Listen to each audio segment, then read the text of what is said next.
Hey everybody, welcome to another episode of Just Open It, the YouTube series in which I open recently acquired toys. My name is Russ. Thank you very much for watching this episode. I really appreciate it. If you're a fan of toys or action figures or pop culture in general, please consider subscribing to my channel, Karaoke Fanboy TV. Every week I do indeed open a recently acquired toy, and this week I will be opening the Masters of the Universe Origins action figure, Hordak, ruthless leader of the evil horde. But first, I'd like to plug something I discovered at San Diego Comic-Con last month. Blue Bloods of the Universe is a line of custom action figures by action figure customizer Vin Tang. You can see his name here, and I hope you could use that to find him on Instagram because, of course, when I grabbed this card back that he was kind enough to give me, it didn't occur to me at the time to actually have the Instagram handy for you when I pressed record, but look at this beautiful card back with so much attention to detail as far as what these Masters of the Universe action figures look like. Vin is creating his own corner of the Masters of the Universe mythology by using Skeletor action figures as a base, and he's created these awesome blue snake men. I believe the heads and tails are all hand sculpted. Some of the weapons must be as well, but many of the weapons are cut or crafted from Skeletor's accessories, and obviously the body, as I mentioned, is too. So he's been buying a lot of Skeletors and creating this amazing wave of action figures with its own story, beautiful art, and the attention to detail has to be praised. I absolutely love this, and it was super cool to see his work at San Diego Comic-Con in the small press section. I encourage you to find him online. You can see the spelling of Blue Bloods here, and again, his name back here. If you're a fan of action figure customizing, if you're a fan of Masters of the Universe and Masters of the Universe Origins, he is definitely applying his talent and skills to create a unique pocket of original characters here. So I'm excited to share that with you and to follow up with him in the near future and purchase one of these figures for my own. But again, he was kind enough to give me this card back. As I just absolutely admired his display multiple times throughout the weekend, and he's finally just said, you know what, here, man, take this, and we'll keep in touch. So very cool. Thank you for that, and please check him out. Now, Masters of the Universe Origins, Hordak, ruthless leader of the evil horde. You know, when I was a kid, Hordak blew my mind, because of course you have He-Man and his heroic friends, and you have Skeletor and his evil minions, and they're fighting all the time, right? It never would have occurred to me then that they could have a shared enemy, and then all of a sudden, from Etheria, comes Hordak and his evil horde, who of course we know is the arch nemesis of He-Man's sister, She-Ra. But these characters were released in the 80s under the Masters of the Universe brand, which created this interesting crossover between the Masters of the Universe and the Princess of Power line of toys. And theoretically, I could have purchased those action figures, though they were marketed to girls, and very justifiably had She-Ra and Hordak fight. Of course, I didn't at the time, but I really wish I did, because many of those characters are, many of those action figures are very collectible now. And frankly, it's a very valuable and viable extension of He-Man's story. So I do have some of them now that I've picked up in the aftermarket as an adult collector. And of course, they're integrating some of those characters into the Masters of the Universe Origins line and the other Masters of the Universe action figure lines that are at market right now, like the Masterverse. I think Catra is coming out soon, maybe Castaspella, or some of those other fun characters are coming out soon. But for the sake of Origins, I'm happy that Hordak has been released, and I am excited to open him for you right now. And I'm just going to dive right in here. As you guys know, the back of these Origins figures have a little tab here that I use to kind of rip the bad boy open. Now, let me share this card art first, because it's just absolutely gorgeous. I'll share this artist, Axel Jimenez, I believe his name is. I'll share his Instagram link in my description below as well, so you could follow Vin with the Blue Bloods of the universe and Axel, because this art is just fantastic.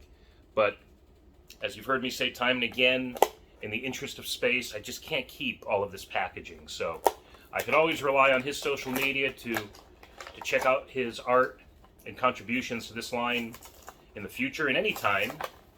And so I can, without guilt, tear into the packaging, and when all is said and done, throw it away. So, card back easily removed. Get this out of the way too, so nothing happens to it. As these Origins lines have included these little blueprints here, so you know which parts of Hordak are removable, and you could create your own custom action figure with multiple characters. Sneak Attack is the mini comic that comes with Hordak. I have read this.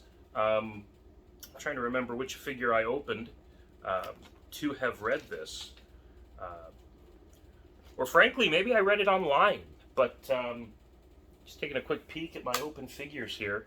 I don't think I've opened any of these guys yet, so honestly, I must have just read it online. And I have criticism for these mini comics, and I keep saying that maybe I'll make a video about that in the future, but a quick flip of this particular mini comic doesn't seem to suffer some of the criticisms I've levied against these mini comics. It looks like maybe this is taking a step in the right direction after all. So I will reserve judgment. I'm going to read this in print, and again, I may just do a follow-up video in the near future about the mini comics and how I feel about them, because the original mini comics were so important to me as far as building the mythology of Eternia, the world these characters are from, and understanding who these characters are, their personalities, their powers, of course, the conflicts between them, and so on. Alright, so I'm extracting Hordak here from the bubble. He is, as many of these figures are, restrained by these plastic bands here, these kind of like plastic rubber bands. That one was already the same figure. Okay. And right away I noticed something interesting about Hordak that makes this version differ from his original incarnation. The original Hordak had a scalloped cape, I believe you would call it. That might be the word for it. That recreated kind of a bat-like, almost a Batman kind of shape. And this is just a traditional cut, so to speak, here at the end of his cape. It is a plastic cape. The original Hordak's cape was very flimsy. I don't know what material that was. It was a plastic as well, I presume, but not this durable, so I do appreciate that. But just right off the bat, he is such an impressive character. His design is so dramatic. I've seen future interpretations, and by future I mean present day, future from his original 1985 or so debut, but I've seen other interpretations of Hordak that remove this collar. I believe Netflix's She-Ra and the Princesses of Power showed us a Hordak that didn't have as prominent a collar here. And as a kid even, I don't know if I distinguished this as a collar or just a part of his head, but now I know it is kind of a big, not a cowl, but a collar. And I love it. I think it's so distinct to this character. It kind of denotes the royalty he feels entitled to. And to take that away kind of diminishes his strength of presence. So happy to see it here, and that it kind of remains a part of his design and character. But there's Hordak in a nutshell. I know he could stand on his own, but I'm not going to take too much time trying to figure that out as I go into his accessories pack here. Opening that as well. Now I see something that is a little disheartening to me, which is that this kind of goblin character in the Origins line retains this kind of cuffed claw piece with this strap that goes around, and you know, this is to cling on Hordak's arm like this, and then I push that piece in there. I don't know how much time I want to spend trying to do this, because honestly, this is one of my least favorite accessories in all of Masters of the Universe. This strap on the original toy tended to break, and it was just frankly an awkward display. And the fact that Origins retained that, of all the things it could have improved upon, is just a little disappointing to me. This could have been modernized in such a way so that the claws clip onto his arm. This could have been a character in and of itself with a little more dimension. See, this is a bat-like goblin with Hordak's face, but it's just so two-dimensional, and we could see that it's meant to kind of have depth and dimension, and it is a little character, kind of like classic Teenage Mutant Ninja Turtles characters came packaged with little guys like Wingnut, Screwloose, Muckman, and Joe Eyeball. This could have been an interesting take on that for Masters of the Universe, and it fails to me. I'm disappointed in that. As much as Origins is trying to homage the original characters, we've seen ways that they've kind of slightly improved upon things from old toy technology, so to speak, and that's a missed opportunity. But here is the crossbow, and I remember it probably took me a year or two to realize as a kid that this is what you were supposed to do with this.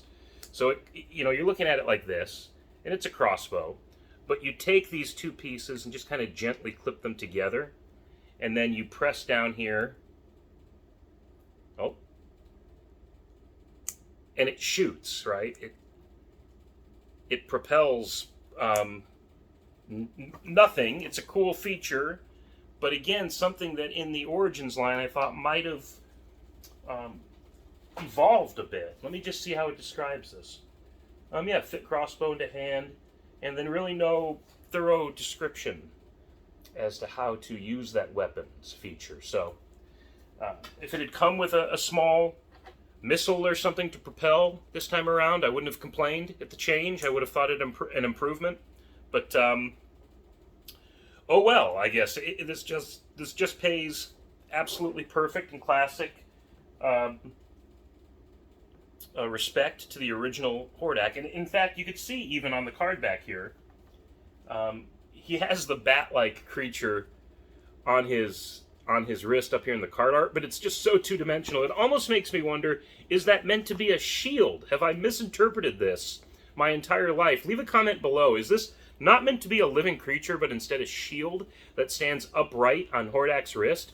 And you can see in the instructions here, it's not even included. So you're just supposed to figure out how to use this strap. And of course, it's not rocket science, but if you're a kid, 6 years old, or just slightly older, it might take you a minute to figure out what you're supposed to do with this.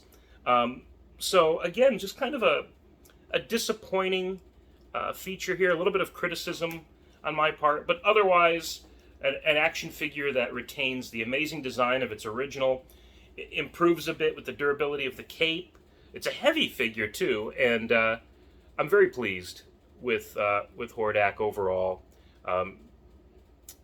Really because of the role he plays in Masters of the Universe as this ominous third party that arrives on Eternia and threatens both He-Man and Skeletor. We know from the stories that he was Skeletor's kind of teacher in the dark magic arts, and of course that he enslaved Adora for some time, brainwashing her into being a part of the evil horde until she came to her senses and eventually joined forces with the rebellion, met her brother and parents on Eternia, and became She-Ra, the Princess of Power. So Hordak, just an absolutely crucial character and a key part of Masters of the Universe mythology, and I'm very happy to have him in this Origins line.